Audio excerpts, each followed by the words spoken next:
sabemos que esta vida aún no ha terminado. Esta vida continúa hasta que el Señor determine lo contrario.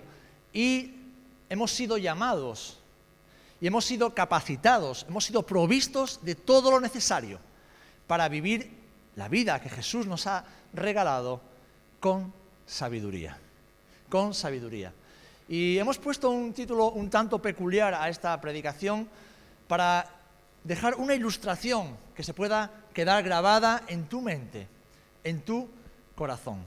Una ilustración curiosa, tal vez algo extravagante, pero que te permita recordar cada día de tu vida cómo el Señor quiere que vivas la vida cristiana, la vida a la cual has sido llamado y llamada. El medallón de los sabios. Vamos a estar reflexionando en el libro de Santiago. ¿Sabéis? El libro de Santiago, la carta de Santiago, es un libro maravilloso. Tiene nada más que 5 capítulos, pero contiene casi todos los elementos que podemos encontrar en el Evangelio en cuanto a la vida práctica, la vida que tú y yo debemos llevar como creyentes. Y algo que llama mucho la atención en esta carta del apóstol Santiago a la iglesia es la idea que él transmite desde el primer capítulo hasta el final: sabiduría. Una vida vivida con sabiduría y en la sabiduría de Dios.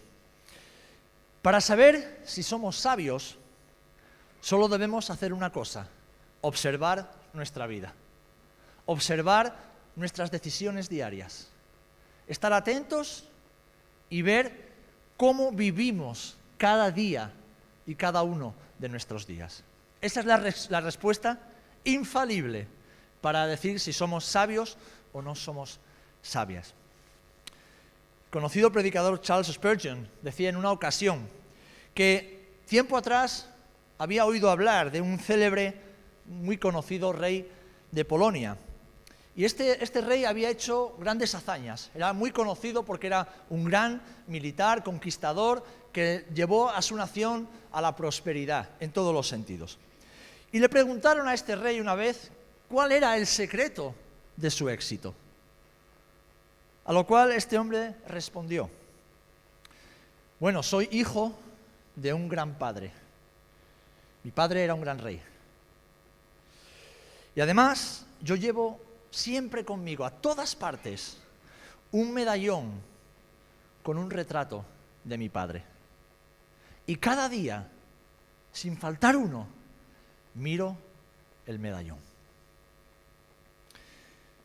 Decía además que cada vez que tenía que entrar en combate, antes de decidir qué iba a hacer con sus tropas, miraba al retrato de su padre y en él recibía el valor y la sabiduría para enfrentar la batalla.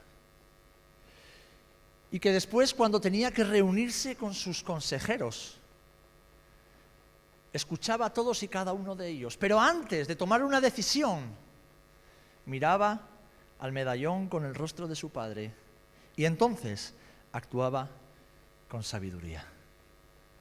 Hermanos, hermanas, vivimos tiempos complejos, tiempos dramáticos, tiempos donde nuestras decisiones son de suma importancia.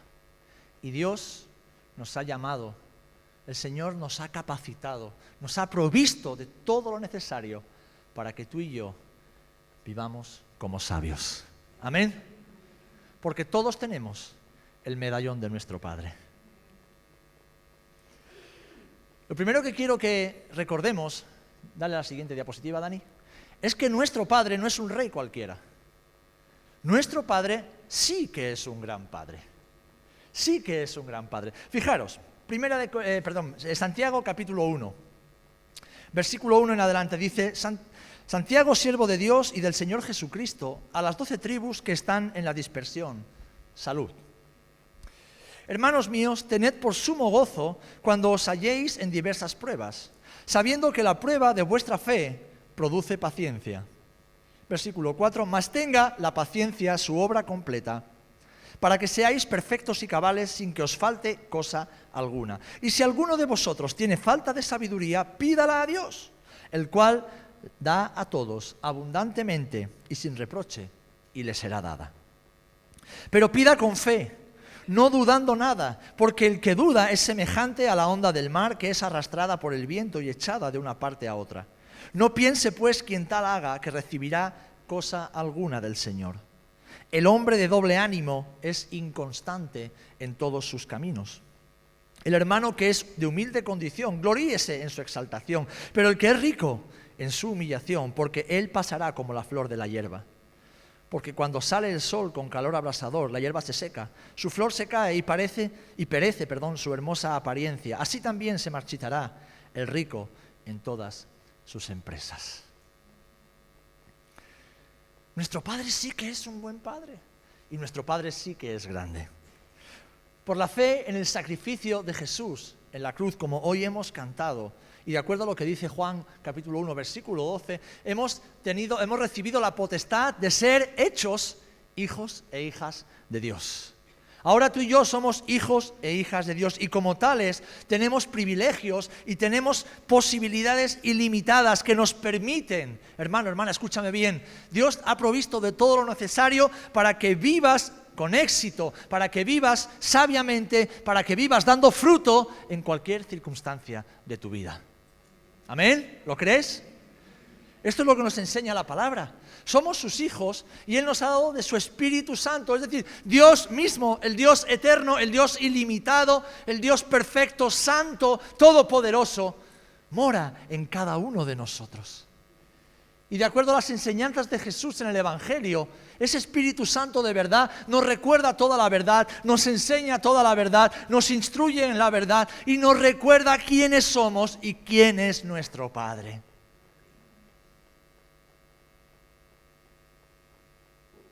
Nos acompaña allá donde vayamos. Así que, hermanos, no tenemos excusa para no vivir y disfrutar de la vida plena que el Señor nos ha regalado. No hay excusa para no ser sabios, no hay excusa, teniendo el Padre que tenemos, para no vivir sabiamente y tomar buenas decisiones conforme a su propósito y a su voluntad. Tenemos su palabra que es la verdad, que es una luz, una antorcha que alumbra nuestro caminar y nuestro entendimiento. Tenemos al Espíritu Santo en nosotros que nos enseña y nos ayuda a comprender la palabra de Dios que es Espíritu. Pero tenemos además la Iglesia. Tenemos hermanos y hermanas que nos acompañan en este proceso, que nos aconsejan y cuyo ejemplo nos sirven de guía para caminar sabiamente. Lo tenemos todo. Lo tenemos todo, mis amados hermanos. Y además, tenemos el medallón de nuestro Padre. Tenemos el medallón de nuestro Padre. Queridos, la sabiduría de Dios es la que nos lleva a cumplir con su perfecta voluntad. Y cumplir con la voluntad de Dios para cada uno de nosotros es garantía de una vida llena de propósito y de bienaventuranza. Amén. Bienaventurado literalmente significa doblemente feliz. Alguien que ha sido bendecido con una felicidad ilimitada. Y aquellos que hacen la voluntad de Dios son doblemente felices. Amén. Así que te voy a hacer unas preguntas. ¿Quieres que tu vida tenga éxito en Dios? ¿Quieres que tus decisiones sean las correctas? ¿Quieres vivir en la voluntad de tu Padre para este tiempo y en esta generación? Pues mira cada día al medallón de los sabios. Mira el medallón de tu Padre. ¿Quién es tu Padre? ¿Quién es tu Padre? ¿Quién es tu Padre? ¿Y cuál es el medallón del que estamos hablando? Ahí es donde tienes que mirar cada día. Porque en ella encuentras el rostro de Jesús. Y Jesús dijo que quien me ha visto a mí, ha visto al Padre. Lo tenemos todo, amén. Gloria a Dios. Por eso dice Santiago en el versículo 5, y si alguno de vosotros tiene falta de sabiduría, porque todos necesitamos sabiduría, ¿verdad? Así que si alguno tiene falta de sabiduría, pídala a Dios, pídala al Señor, pídala a su Padre, acuda al Padre, el cual da a todos, fijaros qué bonito, abundantemente. y sin reproche. Y dice que les será dada, les será dada. Y aquí termina esta primera parte del capítulo 1. Pero fijaros, de repente el apóstol Santiago afronta algo que es común a todos los creyentes de todas las generaciones. Las pruebas, las batallas, las luchas de la vida que todos tenemos que afrontar, ¿verdad? Y aquí aparece de nuevo el rey de la historia. Decíamos que cuando le preguntaron el secreto de su éxito, decía que era porque antes de afrontar una batalla, miraba al medallón de su padre y ahí cobraba valor y recibía sabiduría para saber lo que tiene que hacer. Yo te pregunto, ¿dónde miras tú en medio de tus batallas? ¿A quién miras? ¿A quién buscas? ¿Dónde buscas las fuerzas necesarias y la sabiduría para afrontar las pruebas? ¿A quién acudes? Porque la respuesta a estas preguntas dará sentido a cómo estás viviendo tu vida y al resultado de cómo estás afrontando las pruebas y dificultades que todos afrontamos. Fijaros lo que dice Santiago a partir del versículo 12. Bienaventurado el varón que soporta la tentación o la prueba, porque cuando haya resistido la prueba, recibirá la corona de vida que Dios ha prometido a los que le aman. Ahora, cuando alguno es tentado, no diga que es tentado de parte de Dios, porque Dios no puede ser tentado por el mal, ni Él tienta a nadie, sino que cada uno es tentado cuando de su propia concupiscencia es atraído y seducido. Entonces la concupiscencia, después que ha concebido, da a luz el pecado, y el pecado, siendo consumado, da a luz muerte. Amados hermanos míos, no erréis. Toda buena dádiva y todo don perfecto desciende de lo alto, del Padre de las luces, en el cual no hay mudanza ni sombra de variación. Él, de su voluntad, nos hizo nacer por la palabra de verdad para que seamos primicias de sus criaturas. Gloria al nombre del Señor. Pero hermanos, ¿no es una realidad que muchas veces afrontamos las dificultades en nuestras fuerzas? ¿Que afrontamos las pruebas a nuestra manera? ¿Y que el resultado de hacer esto es el fracaso, la derrota, el agotamiento y la frustración? ¿O me pasa solo a mí? Nos pasa a todos, ¿verdad? Luchamos muchas veces a ciegas y vivimos confundidos, desorientados y con ansiedad. No identificamos a nuestros enemigos y entonces lo fácil siempre es buscar a un enemigo externo. Cuando lo que hemos leído aquí en Santiago es que Dios no nos tienta porque Dios no puede ser tentado por el mal. ¿Dónde está nuestro peor enemigo según Santiago? Aquí, nuestro yo, que como veremos después se cree mucho más sabio de lo que es, cree que con su propia sabiduría puede pelear las batallas de Jehová. Y eso es imposible. Eso es imposible. Y yo creo que esto sucede en muchas ocasiones, hermanos, porque aunque hemos oído mucho acerca de Dios, y tal vez hemos leído mucho y estudiado mucho acerca de Dios, no lo conocemos en la intimidad. Podemos ser los mayores teólogos expertos en Dios y las ciencias bíblicas y no tener la más mínima intimidad con el Dios de la palabra. Yo conozco a mucha gente así. Conoce la Biblia de cabo a rabo, pero toman decisiones que son completamente antibíblicas y llevan una vida completamente alejada de la palabra, de la lógica incluso racional de una persona cuerda en su sano juicio. Conocen versículos de memoria, historias de la Biblia y las doctrinas fundamentales, pero no conocen al Dios de la palabra, no lo conocen íntimamente. Y cuando nos pasa esto, nos cuesta reconocer la voz del Señor y por lo tanto no acudimos al Señor a pedirle ayuda cuando la necesitamos en medio de la prueba. Por eso debemos recordar lo que Jesús nos dijo antes de irse. Él nos prometió que estaría con nosotros todos los días. Y Él nos dijo que Él pelearía nuestras batallas. Y que además, como hemos leído, la Biblia nos llama bienaventurados cuando soportamos las pruebas por amor al Señor, sabiendo que si acudimos a Él y descansamos en Él, saldremos siempre victoriosos. Saldremos con heridas, con cicatrices, como a Jacob, ¿no? Cojitos. Sí, pero saldremos victoriosos. Jacob fue cambiado y transformado en la batalla con el Señor. Nunca más fue el mismo.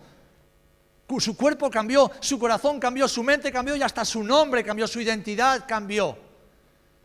Y ya no era Jacob, el engañador, el usurpador. Se convirtió en Israel, el que lucha con Dios y con los hombres y vence. Eso es lo que sucede cuando pasamos tiempo en intimidad con el Señor. El Señor nos deja marcados para siempre. No volvemos a ser nunca más los mismos. Pero aprendemos a pelear las batallas aferrados a nuestro Señor. De hecho, el apóstol Pedro lo describe así en su primera epístola en el capítulo 4. Fijaros, a partir del versículo 12, primera de Pedro, capítulo 4. Amados, no os sorprendáis del fuego de prueba que os ha sobrevenido, como si alguna cosa extraña os aconteciese, sino gozaos por cuanto sois participantes de los padecimientos de Cristo, para que también en la revelación de su gloria os gocéis con gran alegría. Si sois vituperados por el nombre de Cristo, sois bienaventurados, porque el glorioso Espíritu de Dios reposa sobre vosotros. Ciertamente, de parte de ellos, Él es blasfemado, pero por vosotros el Señor es glorificado. Es decir, Pedro nos está diciendo que las pruebas, las dificultades, son la consecuencia natural de una vida cristiana vivida conforme a la palabra del Señor. Pero hemos leído, y volvemos a leer ahora en 1 Corintios, que nunca un hijo o una hija de Dios será tentado, será probado más allá de lo que pueda soportar. ¿Cuántas veces decimos, y lo decimos, ¡ay, Señor, no puedo más! Es la oración más necia que podemos hacer. ¿Cómo que no puedes más? En tus fuerzas no puedes más desde el principio, lo que pasa es que no te has enterado. Pero en el Señor, claro que puedes más. Con el Señor de tu parte y tú de parte del Señor, claro que puedes más, porque el Señor nunca te va a permitir atravesar algo que Él no te haya capacitado para soportar. Y además, el Señor nunca te va a permitir entrar en algo sin que Él esté a tu lado. Otra cosa es que tú y yo nos metamos en algo habiendo dejado a Dios al margen de nuestra decisión. Eso es otra cosa. Y ahí sí pagamos las consecuencias de nuestra necedad.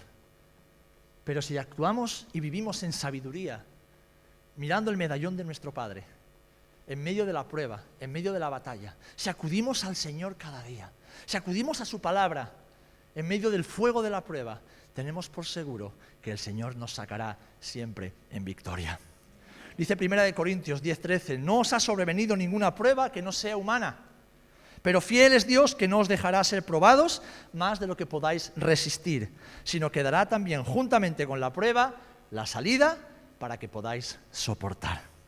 Así que, amados hermanos, en medio de la prueba debemos mirar a nuestro Padre Celestial y pedirle siempre sabiduría y fuerza de lo alto para resistir y triunfar. Y esto el rey David lo hizo constantemente y lo ha dejado escrito para nuestro ejemplo y edificación en los Salmos.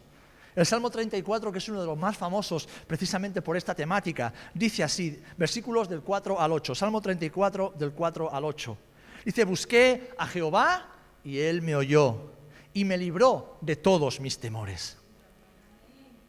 ¿Saben cuántos cristianos hoy día viven con temores, viven con traumas, viven con inseguridades?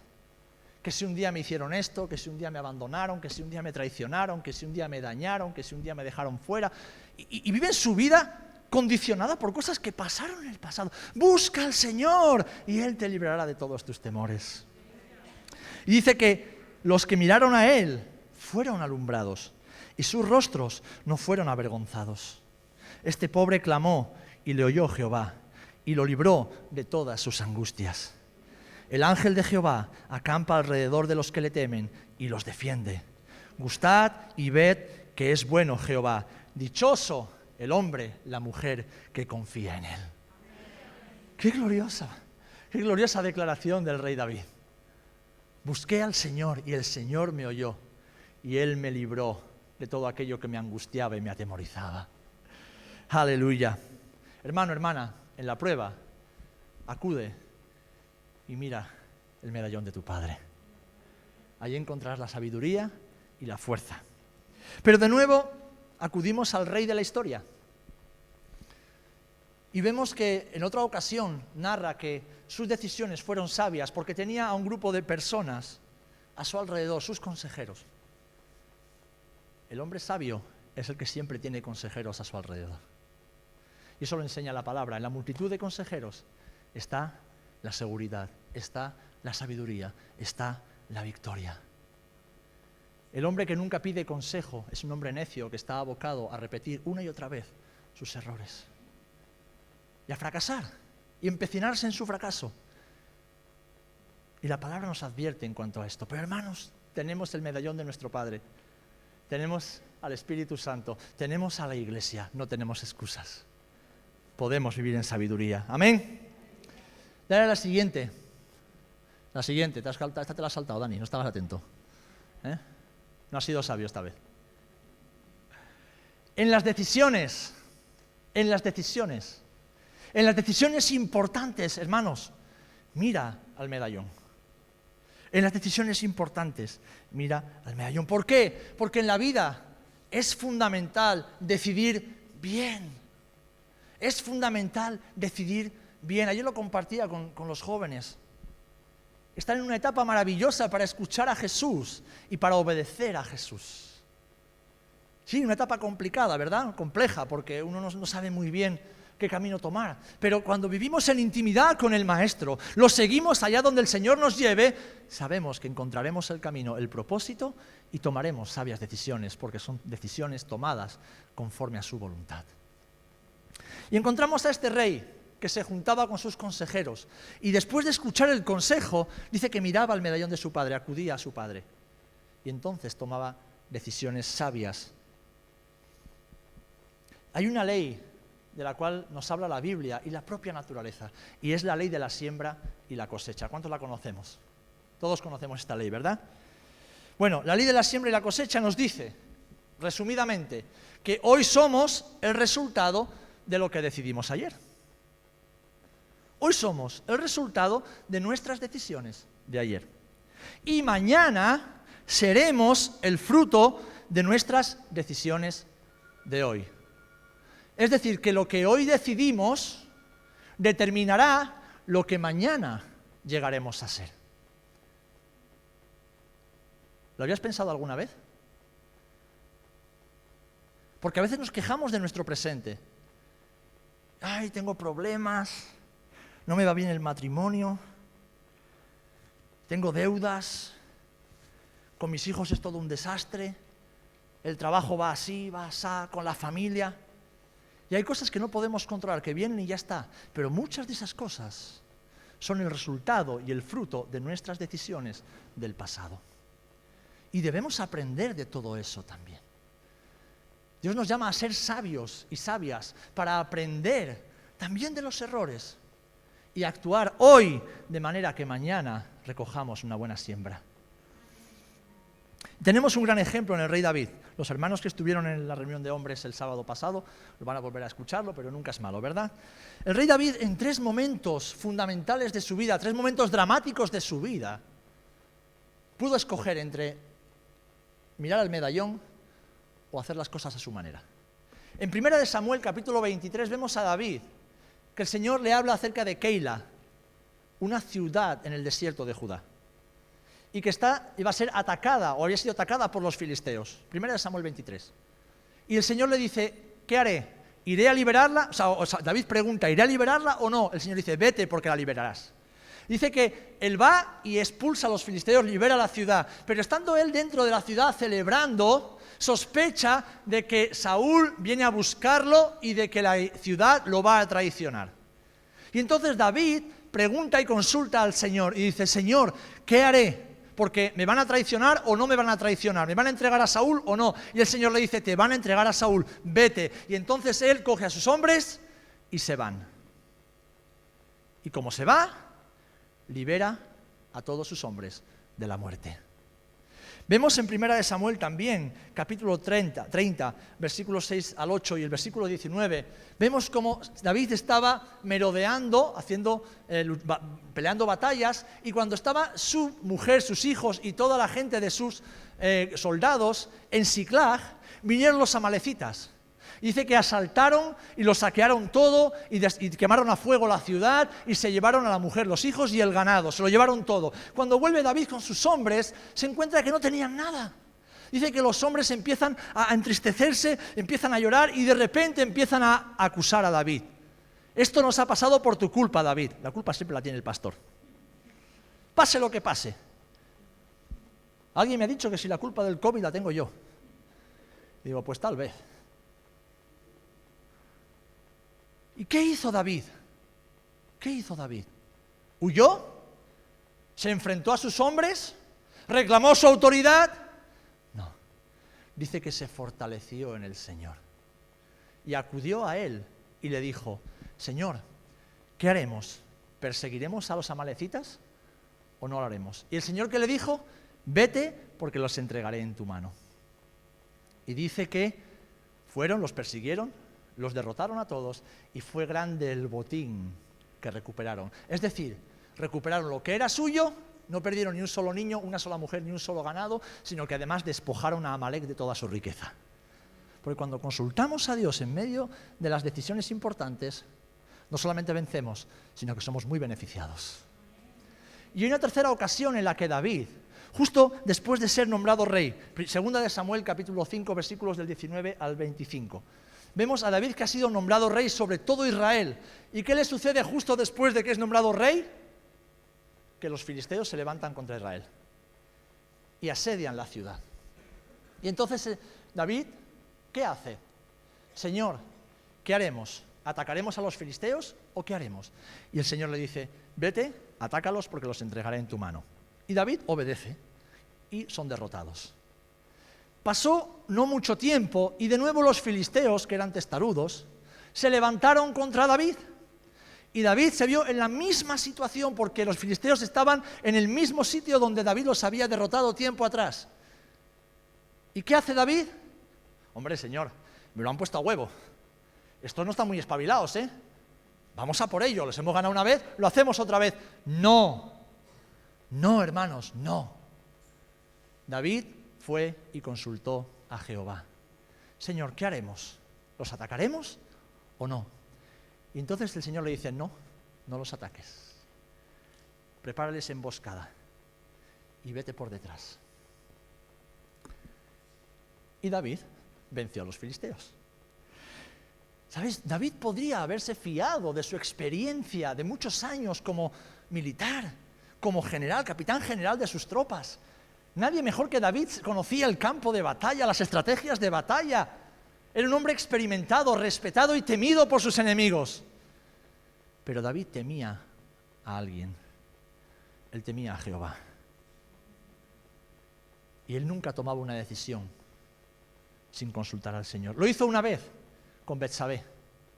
Y fijaros la tragedia que trajo sobre su vida, sobre su familia y sobre la nación de Israel. Porque cuando, especialmente padres de familia, ¿vale? Que somos unos cuantos aquí, como padres de familia, como cabezas de nuestro hogar, no tomamos decisiones consultando al Señor y consultando a los consejeros que Dios pone en nuestra vida, no solamente nosotros pagamos las consecuencias, las paga nuestra mujer, nuestros hijos y nuestra familia extendida, y también la iglesia, porque sufrimos todos. Y esto es importante recordarlo, mis amados, porque tenemos gran responsabilidad sobre nuestras espaldas. Hay aquí un patrón. Consulta el medallón, obedece a tu padre y triunfa. Es lo que David nos enseña y la palabra nos enseña. Amados, nuestra sabiduría humana, y esto lo vemos aquí también en Santiago, no nos sirve para vivir exitosamente en la vida cristiana. No nos sirve, no nos sirve. De hecho, fijaros, en el capítulo 3, versículo 13 y 18 dice así: ¿quién es sabio y entendido entre vosotros? Muestre por la buena conducta, es decir, por las buenas decisiones, en sabia mansedumbre, su sabiduría. Pero si tenéis celos amargos y contención en vuestro corazón, si os jactáis, no mintáis a la verdad, dice Santiago, porque esta sabiduría no es la que desciende del cielo, sino terrenal, animal y diabólica. Porque donde hay celos, donde hay contención, allí hay perturbación y toda obra perversa. Pero la sabiduría que es de lo alto es primeramente pura, después pacífica, amable, benigna, llena de misericordia y de buenos frutos, sin incertidumbre ni hipocresía. Y el fruto, siembra y cosecha, y el fruto de justicia se siembra en paz para aquellos que hacen la paz. Hermanos, hermanas, nuestra sabiduría humana no sirve para la vida cristiana. No sirve. Las experiencias son buenas y necesarias, pero, como decía Salomón, Proverbios 3, del 3 al 8, fíate del Señor de todo tu corazón y no te apoyes en tu propia prudencia. Reconócelo en todos tus caminos y Él enderezará tus veredas. No seas sabio en tu propia opinión. Teme al Señor y apártate del mal, porque será medicina a tu cuerpo y refrigerio para tus huesos. Hay sanidad emocional, física y espiritual cuando vivimos en obediencia al Señor, cuando vivimos sujetos a la voluntad de Dios, consultando al Señor cada día. Vivimos tiempos difíciles, amados, así que es tiempo de tomar decisiones importantes, difíciles, pero decisiones sabias. Y para ello debemos mirar al medallón de nuestro Padre cada día, que es el medallón de los sabios. Y me gustaría concluir viendo rápidamente unos consejitos que Santiago nos da a partir del capítulo 2 en adelante. Él nos da unos consejos para vivir con sabiduría. Adelante, Dani. Consejos que los encontramos en la palabra y que se repiten desde el principio de la Escritura hasta el final. Y los menciono brevemente porque son sencillos, pero cuando los ponemos en práctica en nuestra vida, traen fruto, fruto de justicia, fruto de paz, fruto de bendición y fruto de prosperidad. En el capítulo 2, fijaros lo que dice: amonestación contra la parcialidad. ¿Qué es la parcialidad?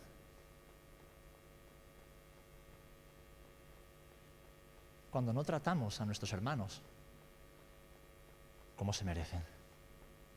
Cuando no tratamos a las personas como se merecen. Cuando hacemos acepción de personas. Cuando decimos, con este sí, pero con este no.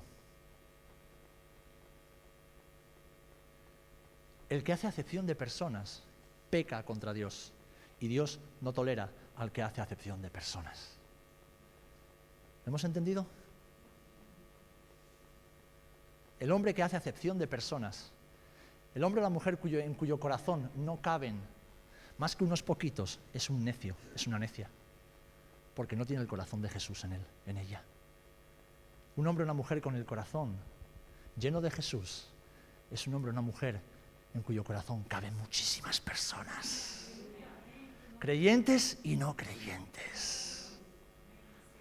Hay lugar para todos aquellos. Y fijaros que no lo voy a leer para no tomar más tiempo, pero el apóstol Santiago está reprendiendo a la iglesia porque dice que entraba uno elegante con un anillo de oro y los hermanos decían, siéntese aquí en las primeras filas. Y entonces entraba un pobre, oliendo mal, harapiento, y lo dejaban de pie en la puerta.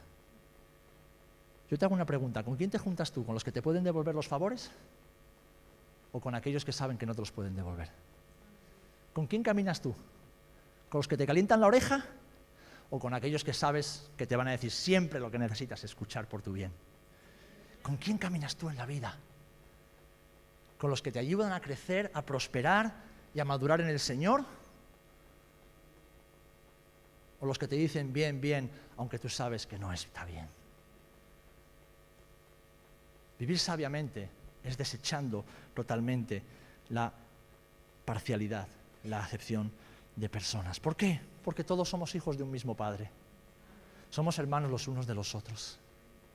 Y no somos todos iguales. Que nadie te diga, es que aquí somos todos iguales. No es verdad.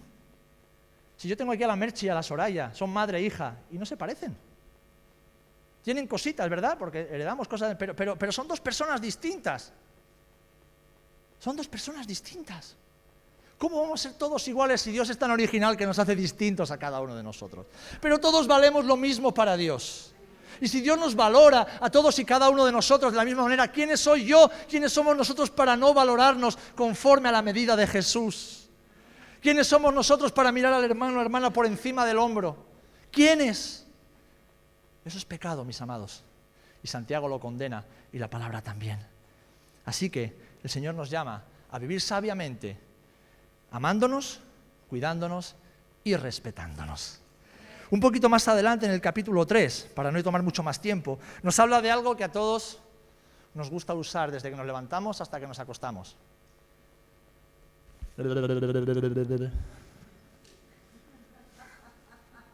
La lengua. La lengua. Decía Jesús en el Evangelio de Lucas, capítulo 6, de la abundancia de tu corazón se mueve tu lengua. Habla la boca. Hermanos míos, no os hagáis maestros muchos de vosotros, sabiendo que recibiréis mayor condenación. Estoy en Santiago 3. Porque todos ofendemos muchas veces. Si alguno no ofende en palabra, este es varón perfecto, capaz también de refrenar todo su cuerpo. Y esto no es revelación de Dios, pero en esta sala no hay ninguno de esos. No somos. He aquí nosotros ponemos freno en la boca de los caballos, para que nos obedezcan, y así dirigir todo su cuerpo. Mirad también las naves, aunque tan grandes y llevadas de impetuosos vientos, son gobernadas con un pequeño timón, por donde el que la gobierna quiere.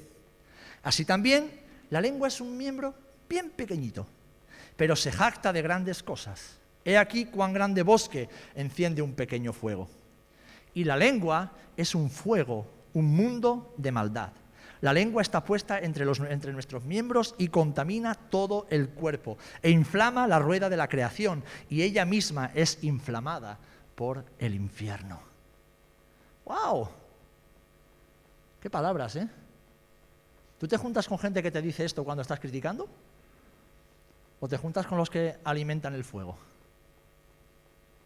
Porque toda naturaleza de bestias y de aves y de serpientes y de seres del mar se doma y ha sido domada por la naturaleza humana, pero ningún hombre puede dominar la lengua, que es un mal que no puede ser refrenado, llena de veneno mortal. Con ella bendecimos al Dios y Padre, y con ella maldecimos a los hombres que están hechos a la semejanza de Dios. De una misma boca proceden bendición y maldición. Hermanos míos, esto no debe ser así. ¿Acaso alguna fuente hecha por una misma abertura, agua dulce y amarga? Hermanos míos, ¿puede acaso la higuera producir aceitunas o la vid higos? Así también ninguna fuente puede dar agua salada y dulce. ¡Wow! Bonitas palabras para empezar el domingo, ¿eh? El sabio, la mujer sabia, que acude cada día al medallón de su padre, sujeta su lengua. Sujeta su lengua. Guarda su lengua. Porque de las palabras de nuestra boca se deduce toda nuestra sabiduría. Así que, hermanos, antes de abrir nuestra boca cada mañana, en cada situación,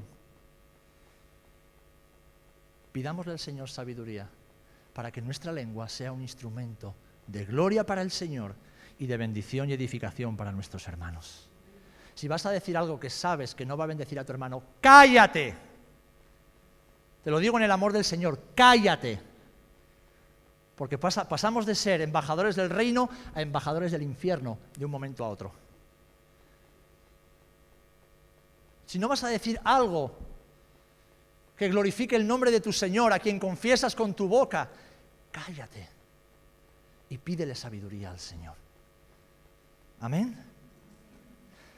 Pídele al Señor que tu lengua sea un instrumento de edificación y gloria y no una espada afilada que destroza todo lo que pasa a su alrededor. Pídele al Señor sabiduría. En el capítulo 4 vemos algo interesante también. Tercer consejo.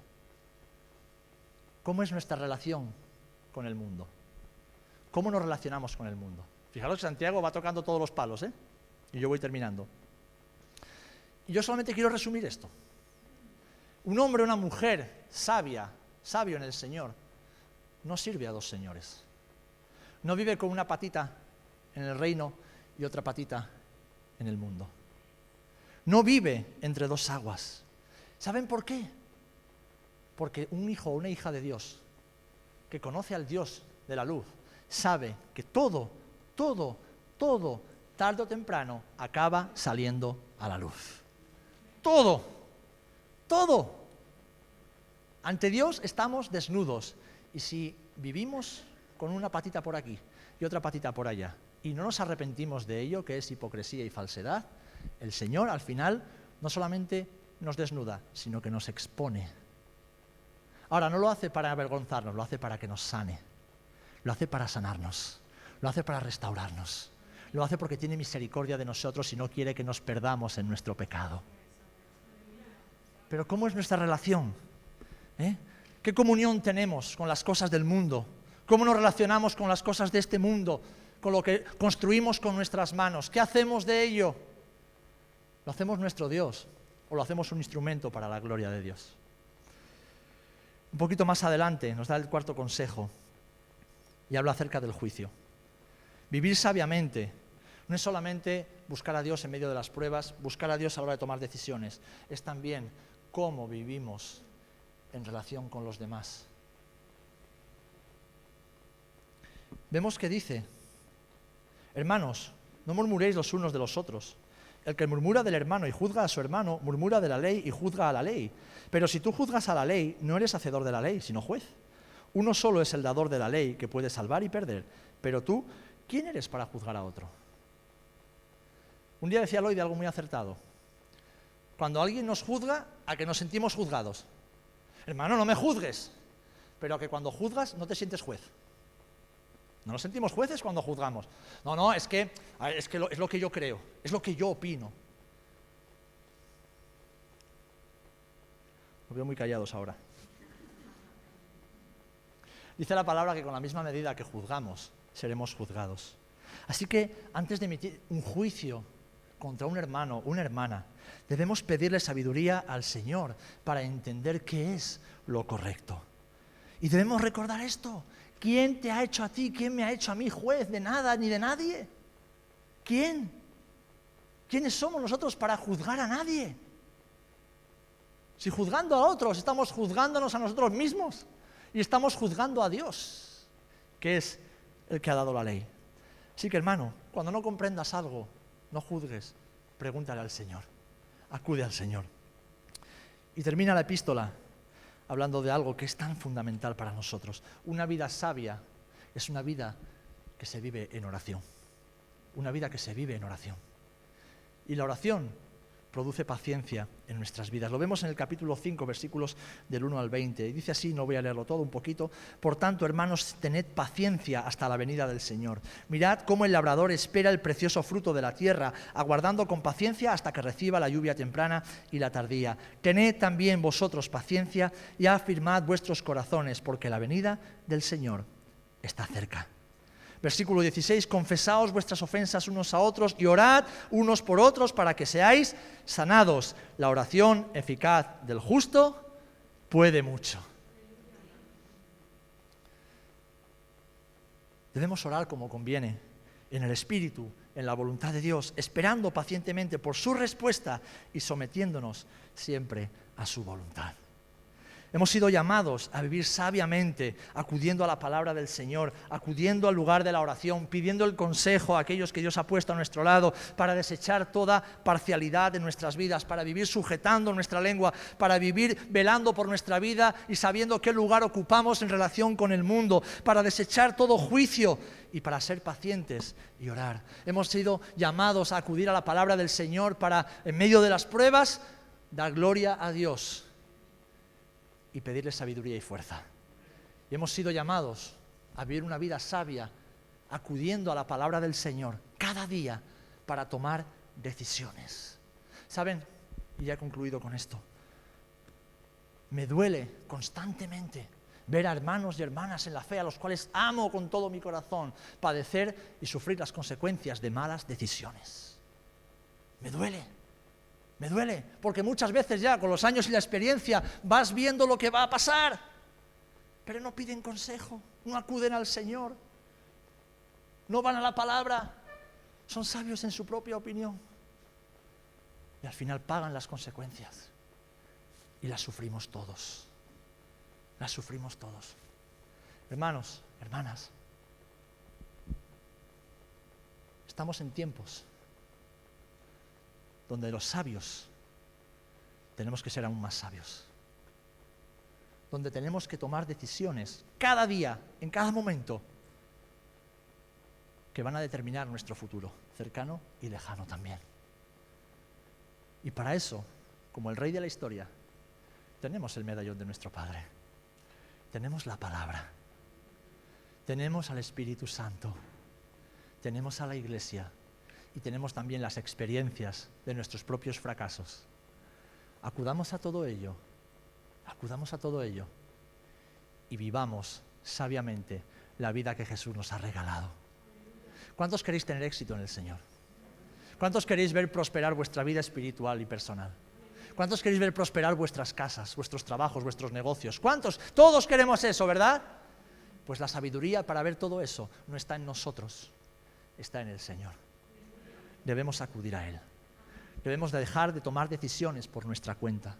Debemos dejar de tomar decisiones en base a nuestra opinión, a nuestro juicio. No, hermanos, hermanas, no, porque aunque ahora creas que te va bien, tarde o temprano, si no has decidido conforme a la voluntad de Dios, te irá mal y tú sufrirás pérdida y tu familia contigo también.